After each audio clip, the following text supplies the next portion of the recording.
Hello, my Hello. friend. Hello. Oh, Hello. I love that we're always emotionally and mentally in sync, whether we are celebrating another or not celebrating another.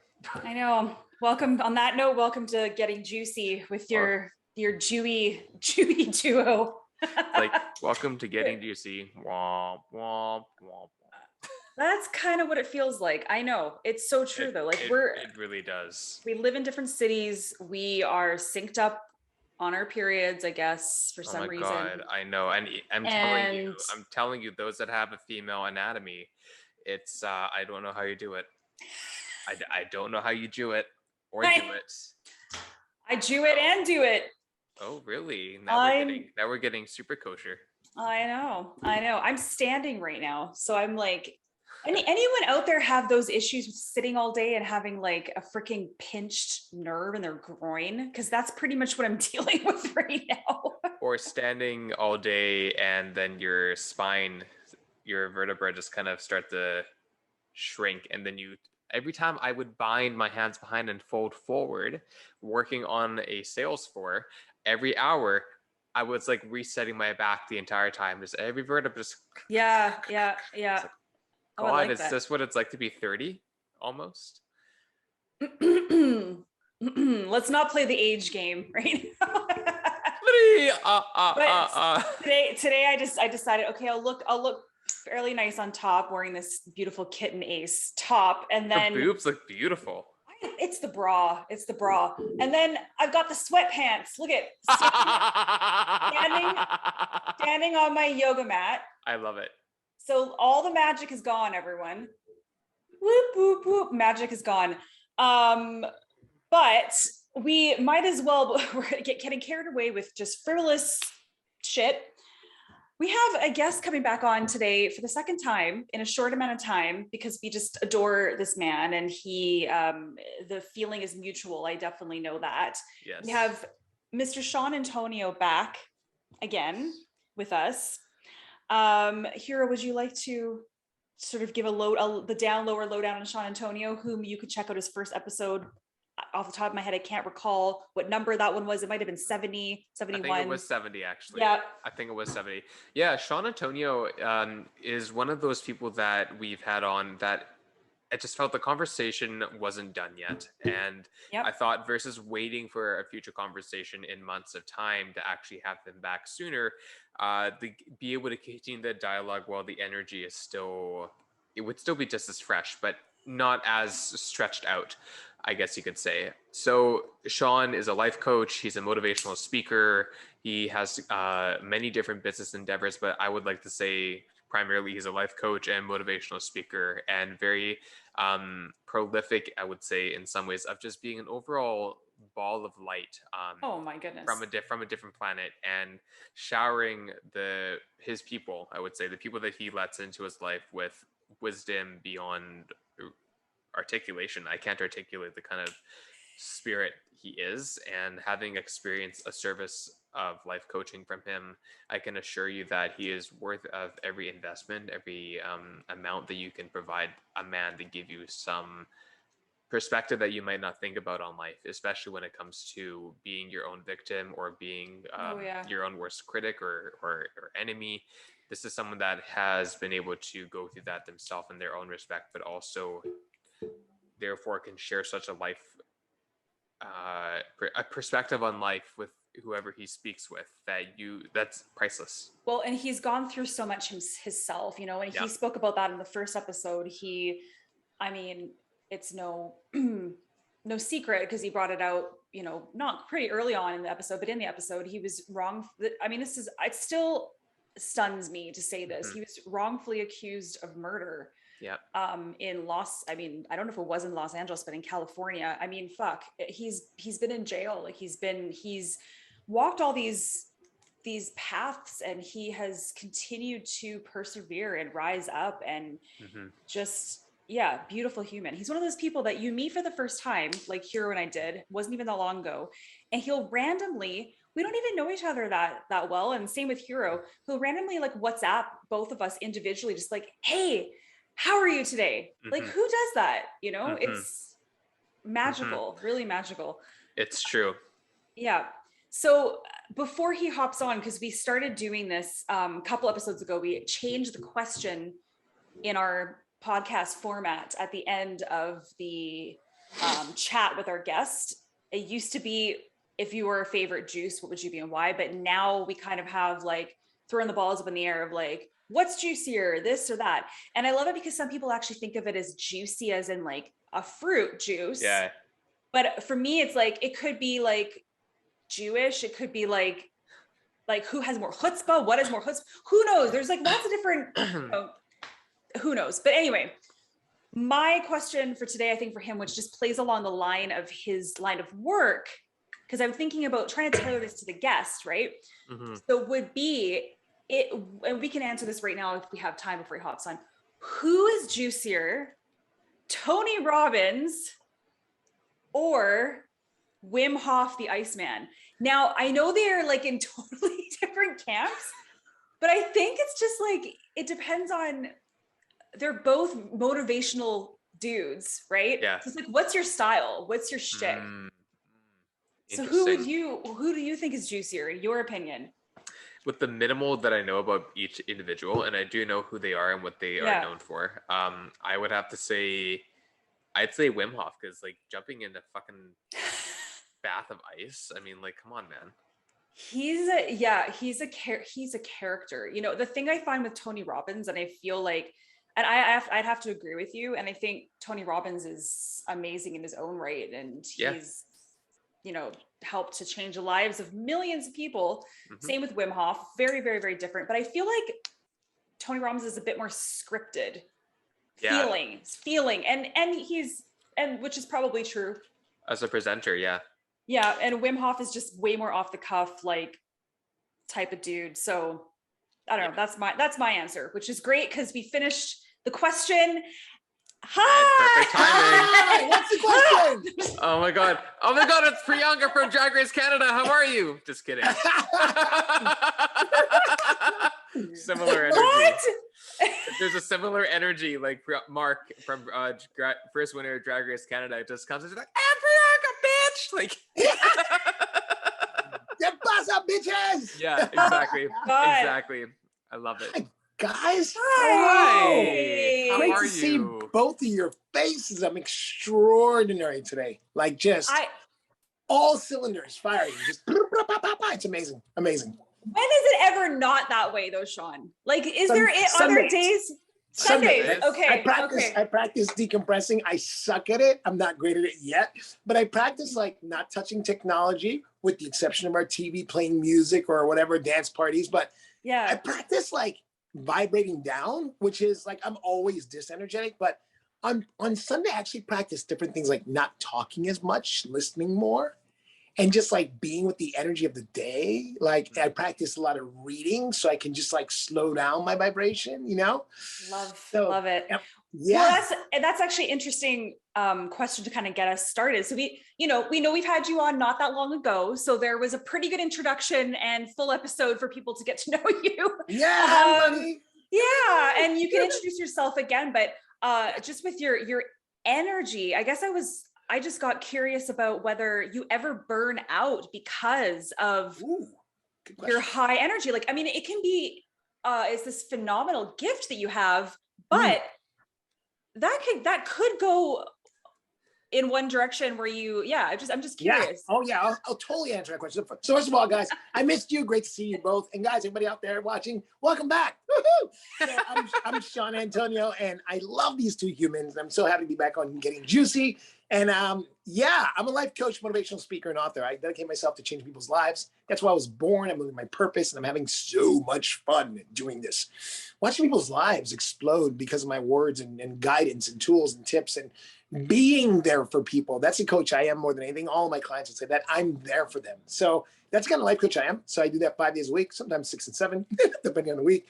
But these two humans came across my life and invited me back on. So round number 2, like part 2. I know. Yeah, we're super excited. Part 2. So let's go everywhere today. I'm down for where we're going. And my energy. You know what? Thanks, Rachel, for that question, because I did have a moment back in 2011. You recently had my wife on, Alicia Antonio. Yeah. Shout out to Alicia Antonio. Love her. Yes. Her episode was awesome. We watched it on our TV because it came on. Oh, You guys put it on. We didn't know. So last Saturday, we were at home, Saturday and a half ago. And I was like, I put it on YouTube. It was like, oh, Alicia Antonio. So just watched it on the TV. It was so cool. oh, I was like, it's my. kind of vain, but kind of cool watching yourself on TV. Yeah, I do it all the time. Our neighbor Nicole was here, so she watched it with us. It was great. I'm like, wow, That's awesome. I'm like, I my wife love is it. hot and intelligent and awesome. So Yeah. she came into my life back in 2011 as far as my business partner. I known her since 2012. I mean, 9. But in 2011, she joined me and she said, hey, I noticed your life. At that point in time, we worked together from January 5th of 2011 to about March-ish. Now, back then, my events company, we used to throw events. I used to have an events company before I was a life coach, guys, for 17 years. Everybody knows me from nightlife, and it's a whole crazy story. But yeah, I was back then hosting pool parties in Vegas at Wet Republic, and shout out to Wet Republic. And it was awesome. And I was doing 4 nights a week. I was hosting here in Los Angeles. Wow. And my lifestyle back then was sleeping 4 hours a night. I'm not proud of this. Working out 5 to 6 days a week. I was definitely drinking and hosting people 4 or 5 nights a week. So, not always getting drunk, but definitely having drinks here and there. So that was a part of my lifestyle back then. Always being responsible as well. Never drinking and driving. That's just not my jam. But I would host these events, do all these things. And Alicia said, hey, do you ever have a day to just be chill and stay home and chill out? And I'm like, no, but let's do a thing. And so I created this thing called Pajama Day, where we decided to stay in pajamas all day, no phones or nothing. And we did that one day, and I almost lost my fucking mind. I was like, oh, I can't sit around all day. I was like, no, I have to do something. I realized that I was like a living example of FOMO. I was the living example of like the fear of missing out. I was FOMO guy, but I was the guy creating the parties and events. So it was a weird dichotomy. So every once in a while, to answer your full question is, yes, burnout is real. And yes, this happened once or twice to me. But here's the catch since Alicia said, hey, you keep sleeping 4 hours a night and doing what we're doing and living the way you're living, you're going to fucking die. And I took it in. I said, yeah, you're probably right. Back then I was 37, so here I am. 37. So 10 years ago. And I still rock and rolling, taking care of myself, but I was eating enough and hydrating enough, but I definitely wasn't sleeping enough. And that'll age you. I don't care about the whole black don't crack shit. That's true and not true. I'm Hispanic Dutch too, so there might be some cracks, but There. but what I've learned, here's my key to never burning out. Sufficient sleep. Find your sleep number. So I coach a lot of my people on their sleep number I say, all right, go to sleep tonight for 9 hours. See how you go. Next night, 8 hours, 7 and 6. Do that 4 nights in a row. Find the number where you're most on fire that day and manage your life around sleeping that amount. That's number one that I always say. So sleep is essential. Seriously, straight up. Number 2 to that, some kind of prayer or meditation. I'm a meditative guy. Meditation, that's it. Today I just did 394 days of straight meditation. I'm proud of me. I was like, yeah, 300 and without missing a day. Is it self-guided or do you okay, now we're getting on other questions, but you're but it's the Calm app, Deepak Chopra stuff I found. The Calm app is my jam. Tomorrow 11. Shout out to you. We have not met, but I'm sure we'll in the future. She's awesome. But yeah, I do that. So meditation is part 2, whatever that is. So that's a balancing act, right? Hydration is key. Guys, diet and exercise. Everybody knows those 2 things, right? So I call it lifestyle, not diet. I call it how do you live? As I talk to you guys, I pound 4 of these a day, just casually. Yeah. And then I'm kind of a snob. I like lacrosse too, so we're doing lacrosse. Yeah. So I'm constantly hydrating. I speak for a living, so there's that. So hydrating, eating right, guys, and exercise. And for all you people who hate the gym and all you people who love the gym, if you hate the gym, find some other source of activity where you're getting out there and doing something that works for your body. If you love the gym, keep your gym activity up and make sure you stay consistent. That's the catch, because then your body gets in flow. Admittedly, I haven't worked out, but this has been the longest break in working out I've had years, for easily. And I haven't worked out in three months. That's weird for me, but I consciously did that and just started eating super clean. And that's what we've been doing is our keto vegetarian lifestyle called Ketotarian to Dr. Will Cole, and created the whole thing. And we've been living that way for a while. So it's the best parts of keto, best parts of vegetarian. It's called Ketotarian. You can Google it, look it up. And we've been living that way. Alicia, since September of 2020, I joined her March 8th, International Women's Day this year. Guys, I love it. My energy level, I've been on the phone since 9 a.m. coaching. I have Oh 1 my hour gosh. of a break. At a 9 o'clock, at a 10 o'clock, at a 12 o'clock, a 1 o'clock, a 2 o'clock, a 3 o'clock, a 4 o'clock. You guys now and have a 6 o'clock. And then, Goodness gracious. Wow. and then I wrap up with a little meditation decompression, and then I engage in family time and like that. So, and I thought I'd be tired. But It's no, the routine. It's this The routine. beautiful routine. And I think that what happens to people, and it happens to me, is I try to do, you named a lot of things, and that can sound very overwhelming for Yes. somebody. It's like, oh my God, yeah, okay, the exercise, the sleep, the hydration, the meditation. I mean, I think that what happens too, it's like throwing all those things, at the same time can be overwhelming, but one thing at a time is okay. One thing at a time. too. Yeah. Yes. I love that you said that. We call it one bird, one stone. One bird, one stone in my house. So do one thing at a time. So I'll kind of pull back on that a little bit. I came up with this new thing a couple weeks ago called your soul recipe. Hashtag soul recipe. I haven't trended it. I haven't been really teaching it for long. But what I came up with is like, what is your soul recipe for vibrating at your highest? Yes. So if just meditation's your thing and that keeps you at your best self, do that every day. Yes. If just being a gym rat 7 days a week, 5 days a week, whatever is your thing, or hiking or cycling or swimming, whatever it is, do that. Find your thing and then add more to your soul recipe, like a pot of gumbo, like, right? So like a little bit of salt, a little bit of pepper, a little bit of cayenne, just find your thing. And for not everybody vibrates. Alicia calls me an alien because I am, but she's like, not everybody vibrates as fast and as hyper and has, much as you do. And I say, you know what? Thank you for that acknowledgement. Thank you, babe. Love you. You're awesome. But the truth is, it's the things I do that keeps me this high energy. I'm 47. And I'm still this high energy. And it's awesome. I'm completely attributed to the way I live my life.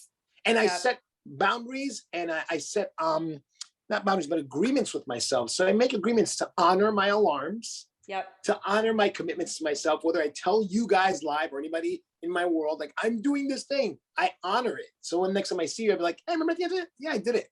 So I honor that. Or I don't do it if I don't want to do it. Like I didn't want to work out the past 3 months. Guess what I did? I didn't work out. There's no guilt over it. I'm still six-packing it. I'm still in great shape. Like there's nothing missing. It's just, how do you perceive what kind of life do you fucking want? Yeah, absolutely. And the thing is that I personally, like if there was one thing, I think the food thing is kind of important for big deal. Like it's kind of, if there was one thing to choose, I would almost say that, because as I think all of us are aware with the gut mind connection and the gut biome, and how so much of even, what do they say? Like actually a large percentage of like serotonin is made up in the gut. I mean, all that mental, not just about losing weight, quote unquote, or doing all those things, but I mean, they fuel each other. They absolutely. dance together. Yeah. And so I hope this, and any questions I ask, I feel like you're not going to say no to it, but I'm always going to say yes. But because I think you mentioned, because Alicia mentioned this too, about your daughter who does have to, go in and out of the hospital, doing tests and things like that. And she, we've been to the hospital twice already this week. Alicia and we were at the hospital right now. Physical therapy. Wow. Yeah. Yesterday was a kidney scan yesterday for her. Like, she did she's another one this Thursday that we have to reschedule, but she's there all the time. Wow. Yeah. So she has a lot of gastro issues. Yeah. I was going to ask, and then the food thing, or just all the things you just talked about. I mean, it's so wonderful that I'm assuming you can pass those gems down to her. Yeah. Guys, for everybody watching this, well, what that is, and thank you for stepping there. And yes, we're vulnerable and honest about that, so we have nothing around it. So our daughter Viva is amazing. She's 6 years old and she's just a beast. She's so courageous, but she has some gastrointestinal issues. So sometimes she'll have moments where she eats certain food, right? Like, so certain foods, and this is a thing for everybody out there, find the foods that are your food triggers. Because actually Dr. Will Cole has another book that actually breaks apart where your food triggers can be. And I'm forgetting the name of it, but it gets to the source of where the foods that impact your gut health, that impact your brain clarity, just everything, how your body operates and the whole stuff. So it's about getting food in your system and learning your personal triggers that get you either blocked or unblocked. And our gastro Dr. Sokola, she's a badass. She said you have to find the foods that don't work for your body. And like, so bananas and bread back up our daughter. It just does. So bananas, I'm allergic to bananas. Like, so there's like things you have to find out about your body that work well or don't work well, or that bloats you or has your skin turn red or break you out. Like I rarely break out because I don't, first of all, I don't stress about anything. Number one. Aren't you lucky? It's a choice. It's a battle. It's a battle. It's such a fucking battle. It's a battle. It's like, right? So I don't stress no more. Number two, I know the like foods that would trigger my face. So I just avoid them, even if they're delicious. Oh yeah. So it's that willpower thing that we run from, right? Absolutely. So it really is. Food is a big deal. Food does dictate your mood sometimes and how you operate in life, how much energy you have, how much raw energy. Like I've eaten some great salads today. I've had a ton of water and had some fruit. That's it. Yeah. And I'm great. And someone told me once that I think technically our bodies don't really even need, what is it? Not carbs. It's maybe it is. No, I guess we do need carbs. Some maybe carbs. I'm thinking like, you know, rice and pasta, breads, like all those things. We don't actually need those things. There's other ways to get, you know, and those are a lot of things that people I think do have sensitivities to typically. Yeah. Totally. Yeah. How are you two? I want to hear about you guys. Thank you for all these questions. I want to hear about you two. I gotta flip the screen for a second. How are we? Hero, how are you? Rachel, well, how are you guys? I'll let Hero take the mic, so to speak, because I've been kind of hogging it a bit so far, but Hero, go ahead. No, it's fine. I mean, honestly, being completely transparent, my day has been just fine, but the last little bit, I've just been which it's fair. I've been very kind of mentally preoccupied with many things and just learning to continue unpacking those things and letting those things go, including, you know, choosing the move to Toronto and then being there for 5 days and realizing, you know what, I need to move back to Vancouver and embracing the process. But because the processes of all those things kind of started in April of this year, and then now I'm coming off of it, you know, I kind of feel like I've been on these very different waves of confidence, these waves of frustration, all the other things that we go through as humans. And now I'm kind of back here and just kind of settling, but trying to figure out, who am I now? Where am I going? What do I want to do? Having clarity around those things as well, not just feeling lost, but feeling like I don't know what my bandwidth is. And you're talking about boundaries. Everything you talked about, even in your responses in the last 10 minutes, definitely are relatable to what I've been going through, what I've been feeling, what Rachel's been feeling in her own life. And so I don't really know how to say how I'm feeling, but I mean, honestly, I was actually saying, you know, like, I feel like I never say I'm having a bad day. It's just not in my lingo, but I definitely was feeling, I've been feeling depleted and stressed out, trying to get things set up for when I was gone. And now I'm back and trying to repiece some things together as a temporary structure. So when I wake up, you know, I have somewhere to be because I want to be there. I have something to do because I have a purpose. I'm waking up and I feel like I have some kind of schedule for myself. And at the same time, I know that these things that I've set up as temporary structures are things that are not going to support me in the new year when I go into the next chapter of my life. But the thing is, the environments are things I still enjoy, or the feelings I get from those environments I still enjoy. So I know what I want to do. I know what I want to repurpose on the professional side, and on the personal side, I'm kind of just floating. And that's okay to float, but I kind of feel like I'm in a limbo, and I feel like I've been in a limbo this entire calendar year. And I'm okay with that as my hands start to kind of do a little bit of a love dance. But, you know, that's kind of where I'm at. It's not very, it's very ambiguous, I got to say. That makes sense. First of all, thank you for your vulnerability. You know, I love hearing where you're at. And obviously we become dear friends, so we talk often. So I know a lot of this stuff. So yeah. And you know what, I attribute to that, and I'll say this, and hopefully it gives you some like growth in this moment, but fence sitting and like being at crossroads, it's exhausting. It's emotionally draining. Because you haven't been like, I'm doing this and this is what I'm doing. Because you're like, well, I did that. And I remember that time we were talking a lot when you went out to Toronto. And it's like going, okay, that looks great. Let me try that out. It didn't work out. But then I come back to this thing and now I have to clean it all up. So it's like the mindset that you can take on, or if you want to, is shifting that you're in a limbo and just going, okay, here's where I'm at. Here's what I got going on. That was a cute idea. It wasn't my vibration. What do I want to create now, such that my 2022 is like out of control amazing, right? Yeah. And I call it the isness. I've been saying this way before I was a life coach, like back in 2000. Because my roommate, which I love this man back then, he used to argue me on our bills, like the water bill and power bill.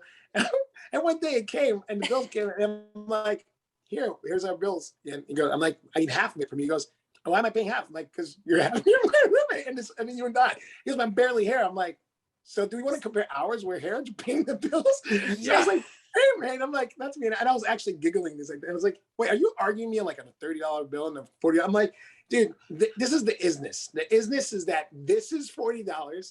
It has my name on it because my apartment's my name, but we split it because you're my roommate and you split this with me. Yeah. And why I share that isness thing is that mindset 20 years ago, actually 21, back 2000, it helped me get really clear about when moments like this, Hero, are happening for you. Is our job is to manage our emotional state such that we can, quote unquote, survive, then thrive these moments and design what's next for us without any attachments of what we thought it was supposed to be, what we thought it was supposed to look like. Visions versus plans. That's a big thing I've been preaching all year. All my people, it's cute to make plans. Let's create visions, you know, because visions have no emotion to them. They just have an idea. They're like a bunch of ideas and they're shiny, right? But plans have all this emotion next to it. They're like, well, I planned it this way. It didn't work out that way. It's all like that, right? Absolutely. But visions are like, yeah, like my vision for my life coaching business is to be the most influential life coaching brand in the world. What I mean by that is my impact of the people I get the pleasure of coaching over all these years, their growth is so massive that they explode their entire community such that the influence that I was in their life, them being a CEO of a multi-billion-dollar brand where they manage 70,000 people, what I did for that person impacts those people, whether the fuck they know my name or not. Don't care. I mean, Tony Robbins is a gangster. Gary Vee, all those guys out there, you know, Jay Shetty, love those guys. Don't know them personally. Yes, I'm going there, but I'm not going there for that reason. Yeah. I want to impact and influence people to get them this happy. This happy isn't fake. And it's funny because a lot of my friends used to be like, pull Alicia aside back in 2011 when she first joined my business as my business partner. And be like, hey, so two things. So how much blow does Shawn do all day? That's like the number one question. A lot of my friends thought like I'm always on coke. I'm like, no, I'm just fucking happy. Number one. And number two, is it an act? They're like, is he an act? Is he always, it's just an act, the face he puts on. She goes, actually, no, it's kind of like this all the time. She's like, personally, it's a little bit annoying, but but so here, I hear you, man. Commit to one idea, do one thing at a time, as Rachel said earlier. Do that thing until it works, then do the next thing, and next thing, and next thing, and build your castle brick by brick. Just make sure that the cement is clean cement and you really want it. Right, that's the analogy, the visual. Is like get clean cement and go, right, and make sure it's nice and good. And that's what, okay, cool, that's working. Let's make sure that's good. Then build the next one. Absolutely. And grow patience. We as humans gotta grow I'm the patience. worst. Yes. We're the worst. And I'm a huge, I've learned patience. But I'm starting to sleep with him or her. I don't care who it is. Like, them, yeah. I'm like cuddling with Patience. I'm like, hey, Patience, you're kind of warm. This is cool. But wait, yo, you just kicked me. Oh, man. Yeah. So it's that thing because everything in its time. Yeah. It's for sure. And everything you said is completely valid. And I agree with it. And I also count my blessings in the fact that, you know, whatever I walked away from wasn't super heavy or super like I'm really sad to walk away from. But I also am very blessed that I was able to come back and basically reclaim what I did have, you know, even if it's something minimal. At least it's not like I came back and those doors that I might have left and I left open, they're still open. You know, it's so those are little, as Rachel likes to talk about, like what's a small win for me. That's a small win for me. It's like see, Rachel, I can do a small win. That's a big win though, I think. Well, like I know what you mean. I know what you mean though, like small, I guess my thing is like, even though what you may think of as a small win is a big win. So small wins are big wins. Yeah. Fair enough. Yeah. And you're that person, Hero, that when you came back, it was still available to you. So that goes to show your character. Like you were that great of a human that door was still open. Fair. Thank you. You're welcome. So I definitely agree with you that getting out of that idea of being in limbo and that this is part of the process and that it doesn't necessarily have to be labeled or titled. And I love what you said, like not putting a timeline on things. And as you said, the plans and visions for sure. Because for me, now I know it's like, okay, whatever my vision is, I have a strong vision of what I can see myself fitting into and using that concept to different elements of what I feel I'm strong in. So, for example, I know that I'm passionate about continuing to create safe, universal, and inclusive spaces for people to really embody who they are, but also to challenge and to almost dismantle what we consider to be a division or a binary of whatever that might be. It doesn't have to be Ooh, specified to yes. anything. But that's something that I've really hit home on working in the retail industry this year, again, which I started in when I was 19, even younger, 16, teaching people in wellness, in movement, in yoga, and then having the platform of public speaking, being a strong writer, being someone that's not afraid to articulate their thoughts and feelings in a very transparent way, for better and for worse. But my point being, great, but no, but like, but my point being is that working in retail and having a connection to technical apparel and the market that that serves, my passion is bringing my concepts of thinking and belief and where others are now heading toward as well. And basically, in a sense, going in the past, meaning like taking it back to the point where there weren't divisions or subcategories for how things were described or labeled, just looking at something in a very mindfulness kind of way. I'm looking, that's a circle. No, no, I no. like that. That's something. But what is that? And what do we Yeah. wish to define that to be? Is it a shirt? Okay, cool. Does it go on the torso? Okay, great. That's it. There's no division Mhm. in how things are structured by language. It's about feeling and association.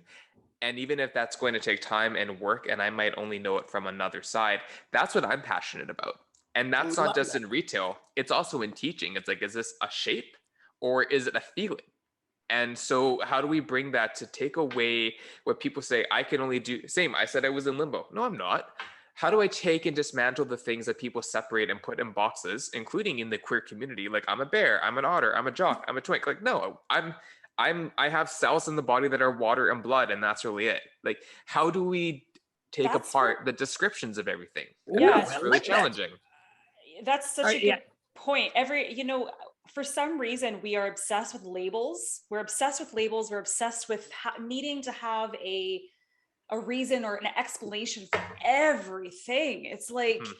and that's, I think, can not just get super overwhelming, but it's, um, well, yeah, overwhelming and stressful. And it's like you made a really good point. I never really thought about it that way, but Well, Thank it's you. yeah, also it's, it's a beautiful words what you said for sure, and I agree with that. I heard two things, and I heard that what would society look like to erase all the lines and just have us all be one thing, right? Like Mhm. everybody erase the lines. That's the big thing I heard. And part two I heard was that things I've learned about being in this world of psychology and being a life coach and all that stuff and being obsessed with humans and how we operate is that we automatically, as humans, need to justify, understand, and be able to explain everything. Yep. That's why labels were invented, so we can actually understand. Well, he is a so and so person. She is a. People love to put people in a box, but what's been happening, I've been noticing the past couple of years, is that there's so many different moments. We talked about it earlier here about how binary and non-binary and she and he and the whole like. Why don't we just be human, right? I met this brilliant kid the other day, Kevin, and he works for a big record label, and he just moved here from some other state, I forget. But long story short, he's here in LA, and he's in the record business, and he had a tattoo in his neck, and it said human. And I was like, love nice. that. Like, Mm-hmm. it just said human versus like black guy from so and so. Yeah. He's just a human. So I would love to erase those lines, and like open up that door. But it takes the bravery of people like ourselves, and especially what you just said, Hero, about really, also too, you know what? I'll throw out just before I even say that, is that people have a need to fit in. I remember Yeah. when I was a kid, I wanted Yep. to fit in. I was a black kid born in Brooklyn, New York, of Spanish and Dutch descent. And I spoke all these languages and I didn't fit anywhere. Mm-hmm. And I was like, oh man, where do I fit? What I realized growing up over, gaining, wisdom and knowledge and moments and traumas and failures, successes, is I didn't fit anywhere. And how cool was that? Yeah. So I got to draw my own world, designed by me at a certain point in my life when I woke up to like, there is no other person like me. Mm-mm. Or Yep. you, Rachel, Yep. or you, Hero. Mm-hmm. And that's the coolest thing. We are all our own unique beings. And yes, it takes us breaking down the walls of, what that looks like. But we have such an addiction to labels and fitting in. So those two things fight. Like we want to fit in a Absolutely. community. We want to be a part of a club or exclusive Facebook group. So you want to be, validated that we matter, we belong. We got to do the work. And that's what I do in my work. And my people is like, I do the work on your soul. Let's Yeah. work on you. And like, why don't we just fit into what you want? why don't we design the life you want and the friendships you want versus trying to fit into some idea?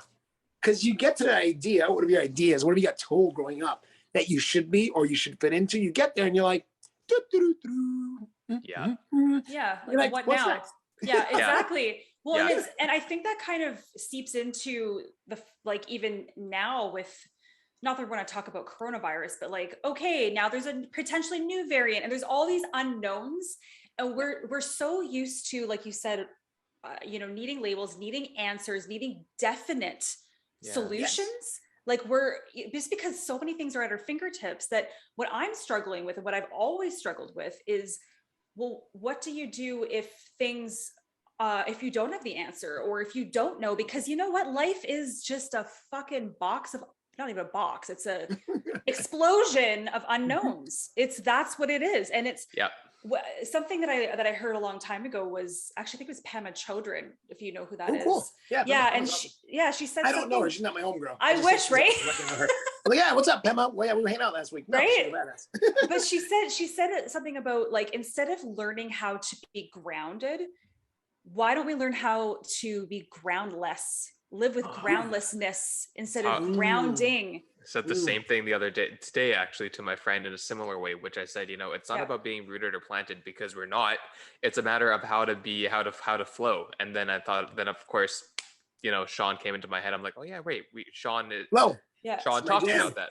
Yeah. Because you know how stressful for me when someone would say to me, either calm down, relax, fuck off. Like, do you know, like, just don't tell me to just do this or just do that. It's not as easy as you might think it is. But also just ground. Well, what if I feel kind of weightless? Is that okay? What if I feel kind of, like I can't really grasp onto anything in this room right now? That's just, I feel floaty. Is that okay? Like, how do we live with groundlessness? And that is, I think the majority of people don't know. I don't still. We got to practice releasing control. And we got to get really clear of that. We don't control anything. And my dad, may he rest in love, December 22nd will be 1 year my dad ascended up to his next journey, whatever fuck, up, sideways, down, or he went. But it was his time away. My dad passed away. He had COVID and unfortunately had an ischemic stroke, and I miss him every day and I talk to him all the time. Point being is that when he passed away on December 26th last year, I'll never forget, it was 6:24 a.m. That was, morning my dad. It was 4 days after my dad died. It was morning. And for some reason, I never touched technology at the time of the morning. I was actually technology less. But something told me to go to my phone. And I went to my phone, and my first email I pulled up was a Pinterest email. On my Pinterest board, I collect cool tattoos, beautiful cars, artwork, quotes, obviously in the coach world, right? And then also like things that just really inspire me, that beautiful. And the first fucking quote, guys, I pulled up said this, and it got me. It said, black and white, let go of the illusion that it could have been any different. I'll say it again. Ooh. Let go of the illusion that it could have been any different. Because I felt helpless. My dad was in Panama dying. I was here during a huge breakout in COVID. I couldn't fly to Panama. All I could do is pay for stuff while I was there and enable people that were there to get him where he needed to go. And then boom, 10 days later, my dad was dead, right? So I remember feeling this helplessness and this like lack of control. And I'm Shawn Antonio. I'm a powerhouse. I'm connected everywhere in the world. I'm like, I know people. And I can call people again. And I could only do but so much. And so my dad sent me that message. And he said, let go of the illusion that it could have been any different. And that's what we got to let go of. Control, because all we can control is who we be, what we say, and what we do, right? And then all that stuff, it equates to our actions, our attitudes, the life we live, the purpose that we are. And that's a human struggle that it's for everybody out there who sees this. Work on letting go. Just be in control of those three things. I said, who you be, what you say, and what you do. If you're amazing at all those things, your life will blow up. Your life will be pinch me good. We wake up, you're like, is this really my life? Am I an imposter? Is this really my place in my relationship, in my friendship circle? Yeah. I love it. Yeah. And I love what you said, Hero, about that, because people have this need to fit somewhere to justify whatever their past insecurities was. Or not even say was, but were. And I want to announce this real quick. I know you guys won't mind. The burn list. I do a thing every year with all my clients around the world called the burn list. There are many different ideologies, people, cultures do a burn list. In the life coaching world, it's a thing too. So tomorrow, December 1st, tomorrow, actually here, right? Oh, around the world, not here. Because I know you guys broadcast another day, but December 1st, Yeah. I'm launching tomorrow. I'm going to put on my social media, on my Facebook, LinkedIn, all that stuff. I'm going to announce the burn list. What the burn list is for everyone watching this is Cool. a list of everything you want to let go of from 2021. Everything. From, I used to bite my nails this year. I used to touch my nose on camera a lot. So of course people thought I'm on coke, right? Oh, Like stupid stuff like that. I had this obsessiveness with having constantly an empty sink, like clean dishes. Like I let go of small things like that, but I also let go of big things like the way my dad died and how he died and how helpless I felt, and that I could have controlled it any other way. Yeah. All those things are going on my burn list such that I get freedom from that pain and suffering. So all the things you have suffered over go on that list. And before midnight on New Year's Eve this year, you burn it. This year, I'm going big. I want at least 10,000 people burning worldwide. So I'm going to make sure it happens. Oh, and we're I'll gonna be there. burn. Yep. Yes. That's awesome. Yes. And we're going to burn. So everyone start their burn list now. Write down things, people that you want to let go of. Be specific about what you want to let go of. And then also you got to own what you want to let go of, because it's January 1st, which is that Saturday. The new agreement you make with yourself is no more suffering over it, no more talking about it. The more you talk about it, the more you feel it. Now, a little caveat to that. Talk about it, but in ways of triumph, not in ways of suffering, right? So you can talk about anything that you've been through as like, oh my God, this thing happened to me and I got through it, versus like, oh my God, all that stuff, the drama we bring to life. Yeah. So we can reset at any point in time. But as humans, we all kind of identify with January 1st, resolutions, no resolution, no resolution. I'm calling them DOBs, declarations of being. DOBs. So declarations of being. So we're going to do some DOBs this year that align with who we want to become. And then we practice being that thing. Unstoppable, untriggerable, undauntable. My newest tattoo says fearless. I just got that tattooed on my hand. Holy that cow. Nice. That's I'm cool. Fearless, right? Yeah. And so I'm living in that. I just got that tattoo about 3 weeks ago. And it reminds me that I am fearless, right? And it's not an egoic, like, look at me, I'm really bad at it. No. It's like, Shawn, wherever you have fear, deal with it. Wherever things are stopping you, deal with it. So put everything that's holding you back, that you think's holding you back, that you've been suffering over, on your burn list, and enroll your community. Everybody, put it on your social media, tell everybody, I don't care. But I love before midnight of New Year's Eve, burn it so it does not come to 2022. And then you become the person you've been waiting to be your whole life. I give you permission. Go download all those dreams, bring them down from the cloud, knock out your goals, stop making excuses. We all can make excuses and circumstances and stories. Rachel, go. I know you guys. I have a question. No, I have a question that I just don't want to forget to ask. No. Do you know there's such a huge I don't know, I guess we call them buzzwords or a buzz slogan of what do you think of this following slogan? It's okay not to be okay. I think it's brilliant. It's people accepting where they're at in life.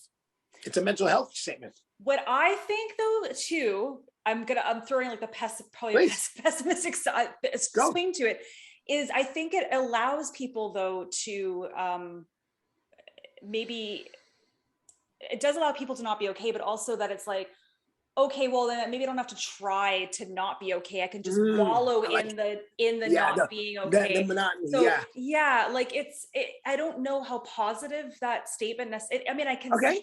Can I contribute something? Yeah, please.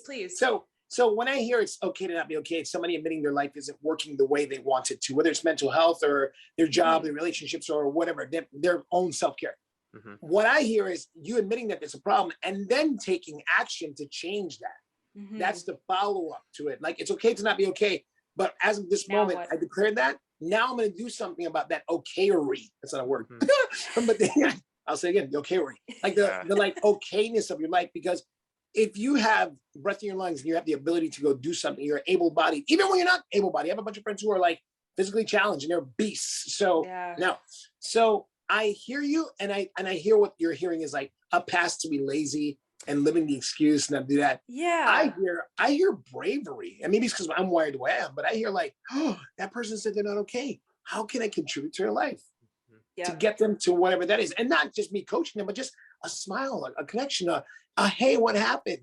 Sometimes I call my clients and I just listen because they just want to talk. They just want somebody to talk to. And just, Shawn, here's how my day went. I just want to go through this with you. And like tears. And I'm like, cool, okay. And I'm like, would you like me to just take this in, or would you like me to, guide you somewhere? Like, what do you need? And like, sometimes people, and my friend Ron said it the best. Ron's this guy, he said, we got to stop giving people what we think they need and give them what they actually need. Yep.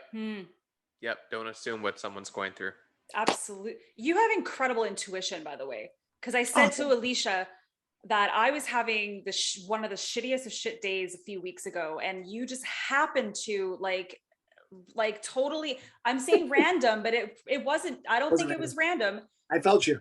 Yeah, that morning you texted me like literally, and I said to you, I was like, this couldn't have come, this is just crazy that you texted me, because I was feeling very down on myself and victimizing myself and not in a good place. So it's go ahead. No, thank you. No, I'm on the verge of tears, because that's like one of my favorite things about being alive, is that when I connect with humans and I actually truly care about them, and I just go on their podcast and not talk to them ever again, like you're not those people. And obviously we've talked a lot since then. I felt you that morning. It sounds super like, what do they say? Super woo-woo. Mystical, like, super like, what's that? What's the word? It's something like woo-woo? Esoteric? Existential? It's more like super spiritual. Super spiritual. It's like, I'm super spiritual. I meditate 48 times a day. No, I'm not that. But what I am is I'm tuned into my people. So call it energetic plugs. Once I meet somebody and I commit to a friendship or some kind of something in them, I feel them. So Rachel, that morning, it's funny because what triggered it for me was I was walking around, getting ready for my day, starting my shit. And I was cleaning up my WhatsApp, because my WhatsApp gets blown up every day, because I'm on the family chain from the Dutch Islands, and they fucking every daily shit, and like so I looked and I was like, I'm feeling, and I didn't even see your name, I was like, I'm feeling Rachel needs me right now. And that's all that got said to me. So what I do, and this is a practice I've been doing for about 15 years, if I think of someone in the moment, I boom, drop them a text or a voice memo, which I've been doing a lot of voice memos. I'm like, hey, what's up? What are you doing? Like that. Because you never know the difference you'll make for that person that day. You never know what you hit on. And I didn't know you were going through that, because I hadn't talked to you in a couple of weeks or something like that. But I just knew that my friend Rachel, my new friend that I adore, needed to hear or get something from me that day. So that took me literally 10 seconds to text you that or leave that voicemail. And I'm like, I hope it makes a difference for her. And it did. It did. And you know what? That is a great advice for people. Not even advice. It's a great practice. Yeah. Advice to things that people can do for, the greater good. Yeah. You think about somebody, reach out. I love it. Yeah. It makes I love when my friends just call me randomly, even though most of my time on weekdays I'm coaching. I love when people just go, hey, Shawnee, thinking about you. I love you. I'm like, but cool. I don't think people do that enough. And I wish we did, I really don't think we do. I think that we get too comfortable, we get lazy, or you hear a lot, you run into someone and you're like, oh man, I've been thinking about you a lot lately, or I was thinking about you the other day, but just reach out. So I issue everybody a challenge, including you two badasses. The challenge is from right now, when you get off this podcast, right? You guys wrap up, and everybody watching this, text one person a day. Yeah. And make a difference. One person, that takes you no time. One person, and tell them how you feel about them and the difference that they are in your life. So what that looks like is, hey, Rachel, fucking miss you. Thinking about you. Hope you have an awesome day. Talk to you soon. That took me how many seconds? You know what I'm saying? Yeah. I know. That's it. Like, that's been my thing. One of my life coaches, when I was coming up in a business, and they were teaching me they were coaching me. My life was a fucking mess. And not really, but some parts were definitely not good. And she said, how do you stay in touch with your friends? And I'm like, yeah, I see them in my nightclubs all the time. She's like, but do you reach out to them? I'm like, no, because they're always in my nightclubs. She's like, why don't you just call one of your friends once a day? Yeah. And this was back in 2003, 18 years ago. And I'm like, I love that. That's cool. I like that idea. And there's no resistance. So I started doing that. And dude, it just became awesome, because they win, I win, like we connect. Yeah. And it doesn't have to be a long 10-minute conversation. Like, people are like, Shawn, you don't understand, I'm really busy, I don't have time. 1 minute. You call up, I say, hey, hero, I got 1 minute, man. Just thinking about you. How are you? You great? Cool. No, Shawn, I'm having an average day. Man, I hope it gets better for you. I do have to run, but I just want to tell you how much I love you and how much I appreciate you. I'll talk to you soon. It's easy. Straightforward. Well, yeah, and even in my own nature socially, I'm usually the one that initiates all my friendships. And I look at that and I sometimes question that alone. But I also know that and respect the fact that the people that are in my life, I know that a lot of them have different schedules, different lifestyles, and it doesn't mean that I'm not in their thoughts, doesn't mean that I'm not there. Yep. And so I I check love myself that. too. But Hero, can I That's a interrupt you? Okay. good I point. love that. And you can make a request to your friends to reach out when they think of you. Yeah, that's true as well. Exactly. And I respect that. I didn't mean to be rude and cut you off, but what I want to say is this. No. Yes, Yeah. I have that same experience, and I respect my friends like that too. But you could say, hey, every once in a while, when you do think about me, shoot me a text. Yeah. You could make that request. It's awesome. Yeah, And I think agree. I that love that. also, like, just because we were talking about like intentions and those kinds of things, and just the word that came into my mind was expectation. So do it without expectation, though, or there has to be that right intention, because as soon as you have an expectation, it's like, well, I reached out to you, so you better hope she better reach out to me next week. Like, it's otherwise I'm not going to do this again. Like, what the fuck? This is pointless, right? Just do it out of your own. Just do it out of your own. You can only control what you choose to do. You can't control what others react, how they interpret, how they respond, and that's something that you have to have enough backbone in yourself as an individual. And even for me, in some ways, like as I continue to start expanding on my relationships, expanding on other parts of social relationships and stuff, or dating or whatever, having that backbone to I know that I'm enough. I know that I'm confident enough. I know that I do not need additional sources to support me emotionally or mentally, even though it's nice to have. And to just be like, no, I am rock solid. So as you're saying, like, don't put the expectation, because if you do, then you will be let down. You will be in some ways. And don't make it mean anything about you. Yeah, that's true. Don't make it, people are living their lives. I just had a conversation with one of my cousins this weekend about a family dynamic. And he was in a moment complaining about a family member. And I said, oh, I'm sorry, what are you upset about? And he goes, well, he never reaches out. I'm like, have you reached out? And he goes, no. I'm like, so then you have an expectation because of his title in your life, he's supposed to reach out. He's like, yeah. I'm like, that's where you're wrong. That's why you're suffering. Because you've never told him that. You've never done it yourself. You've never reached out. You bring all the blame on him. So you got to step up. And he got a little defensive. And I was like, you just got to say, like, you got to call it out. I'm that guy. Like, so if you do want something, you got to put out there. And expectations is something huge. I coach everybody on. Have zero expectations. Here's the expectations I actually train people on, is speak your expectations into the universe, to the people that you are in relationship with, friendship, romantic, family members, and then hold them to account for what your expectations are. Here's the deal though.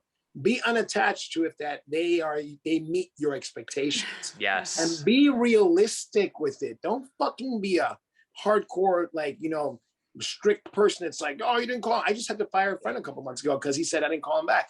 I never got his voicemails. I never got anything from him. So I just said, hey, bro, like, let's talk now. I'm sorry. I was mourning my dad. If you called me during that time, I'm sorry if I did miss you. And he's like, well, I was at a funeral when I called. I'm like, whoa, are we comparing dick sizes, bro? Because like, we can do that. Totally. If you want to. You'll probably lose. But like, just like throwing it in for everybody out there. But I was like, and then we went into this kind of conversation. He got a little heated with me. And I'm like, hey, man, so hey, here's the deal. We could either start from this moment on, or we could say goodbye forever. So he threw some other stones at me, and I'm like, take care, friend. I'm like, and I've known this guy since like 2003, and I just had to like let him go. I'm like, yeah, do me a favor, never call me again. Have a great life, and just, I'm good. I don't need toxic people in my life. And I said, thank you for showing me your true colors. But I'm gonna go now, live my amazing life that I get to live. That's it. Yeah. It's so much harder because I have some experiences with that with family members, though. It's a lot more difficult with a family member. And speaking of like, and I hope we can cut this out I hope it's okay that I mentioned this, but Alicia told me that very cool story though, actually interesting story, that she was, I guess it was around Thanksgiving, she was with you and your family, and a bunch of you found out that you had siblings or something that you didn't know about. Yeah. Like, can you explain that? Because I thought that was a pretty crazy story. And okay, well, you don't have to get into the whole story. No. I guess there's a complete transparency over here. So what happened is my side of the family, my mom's side of the family, we're Dutch. We're from all over. We're from the Netherlands, from Holland. We're from Aruba, Bonaire, Curacao, St. Martin. We're from all over. We're from France, Dominican Republic. So we're all races, like this dark and lighter, and looking like you, Rachel and Hero. So like, it's a mix. My dad's side of the family, we're Panamanian, we're Colombian, we're Spaniard, we're Brazilian. We have all that. I heard we have Trinidad as well. And some France. I just found out recently, Nice, France specifically. Point being is that Wow. there's so many different roots and people and things and divorces, and this person was with it, that we keep finding out. We call them secret brothers. We keep finding out about these secret brothers that like ex-aunts had 40 years ago. So yeah, we had a Thanksgiving get together a couple of years ago, and one of my cousins was at the house, and he goes, "Hey, my mom just told me about this thing." And I'm like, "What?" He's like, "It was kind of shocking." He started kind of getting emotional. I'm like, "What happened?" He goes, "I have a brother that's like 2 years older than me." And I'm like, "What?" And so I didn't know this. Nobody knew this. And like, it came out that he had a brother that his mom didn't tell him about. And then she told him and confessed it. And like, then they had a reunion, which is really, really crazy. Wow. So by the way, that's one thing. This weekend Thanksgiving, another thing happened. Is that the one you're talking about? Yes, because yes, more recently. This one was it was 3 days ago, right? So that's one part. So this one happened. It was crazy because we were at wrapping up the day. We've been at my cousin's house from 11 a.m. brunch all the way day, and we hung out till about 8 p.m. So a cousin of mine I hadn't seen since 1987. Last time I saw him, he was 6 years old. I was 13. So I hadn't seen him in forever. He just turned 40. I'm 47, right? And we reconnected. As soon as he walked in, I was like, all love, like, yes, hey, brother, long time no see. And we caught up. So I'm like asking questions, like, hey, man, what's life been like, right? Yeah. So we're talking, we're having, a good time. We're vibing. The family's around, and I drop this, like, hey, you know about your brother, your other brother, right? And he goes, what brother? And I'm like, say his name. He's like, there's another one of us? And I went, yeah. And then, my one cousin was like, oh, shit. You could see on his face, like, fuck, Shawn said that. And my other cousin, his brother, who has the same name, was on the other side. He didn't hear the whole thing, but it was like, so he looked at me and he's like, whoa, well, tell me more. And I'm like, oh yeah. And I told him the whole history and where he came from and his mom. And he's just like, you could see him go, damn it, nobody told me this. So there's like a whole moment of like, what's that about? So I personally have this thing called, let's just all be honest with each other and tell each other the truth all the time. But I think what happens is, depending on people's social behavior within family, is how things get communicated. So I don't know how his relationship has been with anybody. I haven't seen him in 34 years, so I don't know. But all I could say is that when you're supposed to find things out, you do, right? And I was just very just real and honest. And I didn't think he didn't know. I thought he didn't know. So I wasn't like trying to start shit. I was just being weird. And yeah, Alicia jumped in the conversation. She helped me, like, it ended up being kind of a coaching session, and we ended up kind of getting him through some stuff. And it was beautiful. The outcome was beautiful. The shock for him was like, oh, so then all his stuff got triggered, not feeling included, not feeling all the whatever feelings he had. So we dealt with that. I stayed in there with him, even though, I have a rule when I'm having a drink or two, I don't coach, but he's a Peace family member. So I was like, hey, haven't seen you in a long time, cousin, let's go for it. So I helped him through that moment. And by the end of it, we got some tears out, we cried, we connected, and he was like, okay, I get it. So yeah, it's a thing, man. And during the holidays, that's why I coach so many people. My holidays are crazy because Thanksgiving here in America anyway, Thanksgiving and Christmas are back to back, and Halloween's right there. Even though it's not emotional, it's scary. Woo. Yeah. So people's emotional state is at an all-time high. Yes. I'll plug one of my books, Having Amazing Relationships by me, Shawn Antonio, on Amazon, $8. Around the holidays, it comes up a lot because I deal in this book, which is like an hour-long read, really short, but to the point. And in Having Amazing Relationships, I deal with every dynamic of relationships that we have, from self, number one. So the biggest chunk of the chapter is about you, of the book, is that. And then we go into family, immediate and like secondary is the aunts and cousins. And then I deal with, sorry for cutting out, that was my alarm, my apologies. That's okay. Yeah, so, and then I go into like your social dynamics, your friendships, your romantic relationships, your coworkers, whatever that looks like. And then people you call family, friends you call family. So I go into it. I have this thing called the relationship tool. And the relationship tool, you look at the how, what, why, and when, and look and answer those questions for yourself, and even where sometimes, right? And you look at the source of how you show up within all of those relationships. Wow. So how do you have amazing relationships? You be awesome all the time, right? And when you're not okay, like that statement you brought up, when it's not okay to be okay. When you're not okay, just say it. Yeah. When I wrote some of my books, when I wrote my first book, Be the Beast You Are, another plug, boom, shameless. When I wrote that book, I was in the midst of a depression because I was going through a crazy accident scenario that came up for me. And it was crazy, but I wrote it for people to get really, truly connected to themselves. So you can Be responsible for how you show up. That's all. The universe is going to throw you what's supposed to be thrown at you. You're going to have crazy things that you're unforeseen. But if you're being the best you possible all the time, life can be fucking phenomenal. Yep. That's it. That's really it. There's no fucking magic. Just be great. Deal with your shit. Don't anger displace. Don't spit and vomit on people when you drop the ball. Grow up. Be mature about your actions. And just love people. Let people in. You know, that's like there's a whole rabbit hole of stuff there. Oh my God. And this would be another hour if we want. I know oh my God, we could talk to you for hours and hours, and we'll definitely plug both those books, but specifically the relationship book, because this is 'tis the season. It is. And all that kind of stuff. But I like what you said about, if you're not okay, it's okay to say it, right? Yeah. And so, for example, there is a big like potluck kind of friend thing, Christmas thing that's supposed to happen this coming weekend that I was invited to, that I'm very nervous about going to, and I have a lot of anxiety. And I was just very honest saying, hey, look, like I've been dealing with a lot of anxiety lately, and just so you know, I don't want to flake out, but I might come, I might not come, but I just want you to know that it's not anything you did. It's just something that I'm going through right now. So I don't know if that was I don't know. Is that something? Well, I don't know if it's good or not good. Well, this isn't good or bad, right? It's all about true. It's all about how you feel. But here's the truth: if I was you, I'd sit down and go, be honest with yourself. Are you doing it because you want to go, or are you doing it out of guilt and obligation and should? That's what you. That's my meter. Are you doing it because you really want to go and see these people and hang out, or are you doing it out of guilt, obligation, should? Like that person did this for me. Any kind of noise. If it's out of any head noise, if it's not, I really want to go, but I'm afraid I might get COVID. That's a valid thing too. Like for me, my dad passed away. I'm like, oh, anything that has anywhere close to crowds, I'm like, oh, hell no. It's just a hell no. Yeah. Call it whatever you want to call it. Like I love my friends. They're great. I get you're vaccinated, but I also saw you non-masked with like 30 people in a picture. So I don't know. No, all love, but no judgment. But I want to stay alive, so I'm rock and roll. So that's what I do. If I was you, pros and cons, simple. Check in with your heart and say, hey, Rachel, you really want to go and enjoy this thing? Or is it something that you're doing out of guilt, obligation, and shoulds? That's it. Guilt, obligation, should. There's something around it. If it's just, I really want to go, then go. Thank you. And that's gonna be a huge, I think, tool. Yeah. No, but I think it's gonna be a huge obstacle for a lot of people during this time of year with events and all that kind of shit. So that's people are going to stuff good advice. Non-stop. Yeah, absolutely. I know you have to go probably any minute. Okay. Yeah. So our final question, which is really funny because you mentioned one of these people's names already, which is we have the question we have now is not about what's your favorite juice and why. It was that. Okay. So we talked about this at the beginning before we popped on.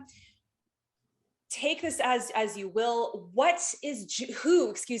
Who is juicier? Tony Robbins. It's funny because you said Tony Robbins already.